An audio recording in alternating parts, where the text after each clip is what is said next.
टूटे फूटे घर में रानू चिड़िया अपने दो बच्चों कुक्कू और गुड़िया के साथ रहा करती थी। पैसों की कमी की वजह से रानू चिड़िया कभी भी अपना घर नहीं बनवा पाई थी। उसका घर बहुत पुराना था जो दिन पर दिन खराब होता ही जा रहा था। चारों ओर से बारिश के दिनों में पानी भी आ जाता था। मम्मा, बरसात शुरू होने से पहले हमें घर का कुछ करना ही होगा, नहीं तो इस बार अपना घर जरूर टूट के गिर जाएगा। ऐसे ही पिछली बरसात में पूरा घर पानी से भर जाता था। मम्मा, हम खुद से घर को बनाएंगे, जरूरी नहीं कि किसी मिस्त्री का ही सहारा लें, हम खुद से पूरा घर बनाएंगे। हाँ गुड़िया बेटा, आप बिल्कुल सही कह रही हैं। आप लोग चिंता ना करिए, मैं आज से ही घर बनाने का काम शुरू कर दूंगी। बच्चों, आप लोग दाना खाइए और फिर अपने अपने स्कूलों को जाइए। आज अभी मैं जाऊंगी, लकड़ियाँ इकट्ठा करूंगी, फिर अपना घर बनाना शुरू कर दूंगी। और फिर रानू चिड़िया थोड़ी ही देर के बाद लकड़ी ढूंढने के लिए घर से निकलती है। मौसम तो बिल्कुल साफ था, लेकिन अचानक ही आसमान पर काले काले बादल छाने लगते हैं और देखते ही देखते हल्की हल्की बारिश शुरू हो जाती है। बारिश थोड़ी ही देर में भयंकर रूप ले लेती है, मानो कि अंधेरा छा गया। अचानक मौसम में इतना परिवर्तन देखकर रानू चिड़िया तो डर जाती है और अपने घर का सोचने लगती है। वो जैसे तैसे उड़ती है, उससे तो उड़ा ही नहीं जा रहा था। रानू चिड़िया को इंसानों का एक घर दिखाई देता है जिसमें कोई नहीं रहता था। रानू चिड़िया उसमें जाकर बैठ जाती है।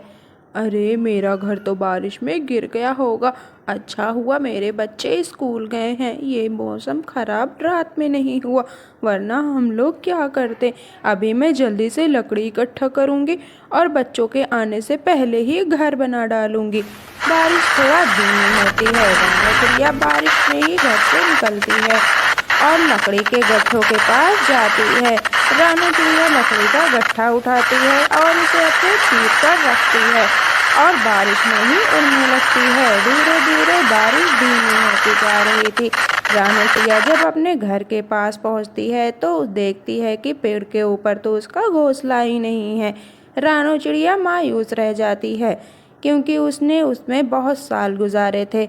और फिर रानू चिड़िया जल्दी ही अपना घर बनाना शुरू कर देती है। रानू चिड़िया हंसते खेलते कूदते जल्दी जल्दी कुल्हाड़ी से अपना घर बनाने लग जाती है और देखते ही देखते थोड़ी ही देर में वो एक अच्छा सा घर बना लेती है और अपने बच्चों के स्कूल से आने का इंतज़ार करने लगती है। लगता है गुड़िया और कुक्कू को आने में अभी वक्त है, तब तक मैं उनके लिए कुछ दाने इकट्ठे कर लेती हूँ। ऐसा सोचकर रानू चिड़िया अपने घर से निकलती है और दाना ढूंढने चली जाती है। थोड़ी ही देर के बाद कुक्कू और गुड़िया स्कूल से पढ़ाई कर कर घर वापस लौटते हैं। वे बाहर ही एक नए घर को देखकर हैरान रह जाते हैं। वे जल्दी जल्दी घर के पास जाते हैं और दरवाज़ा खुला देखकर घर के अंदर चले जाते हैं।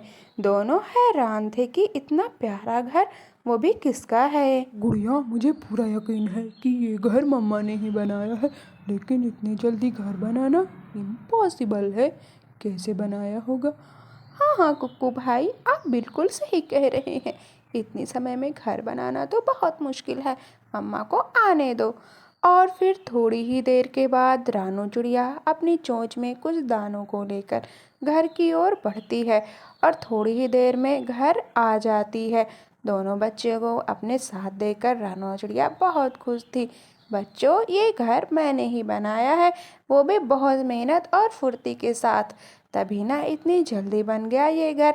आप लोगों को कैसा लगा ज़रूर बताइए बच्चों। क्या आप लोगों को ये घर पसंद आया? मैंने आप लोगों के लिए घोंसले भी रखे हैं।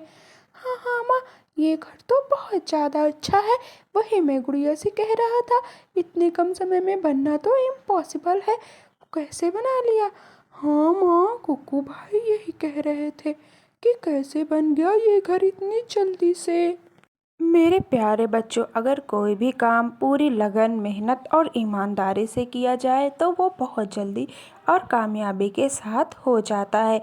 आप लोग भी मेहनत करिए, तभी आप जीवन में सफलता पाएंगे। और किसी काम को कभी छोटा मत समझना और ये ना समझना कि मैं कभी इसे कर नहीं पाऊंगा। ऐसे रानो चिड़िया अपने बच्चों को सीख देती है और उन्हें जीवन में कैसे सफलता पाते हैं ये बताती है।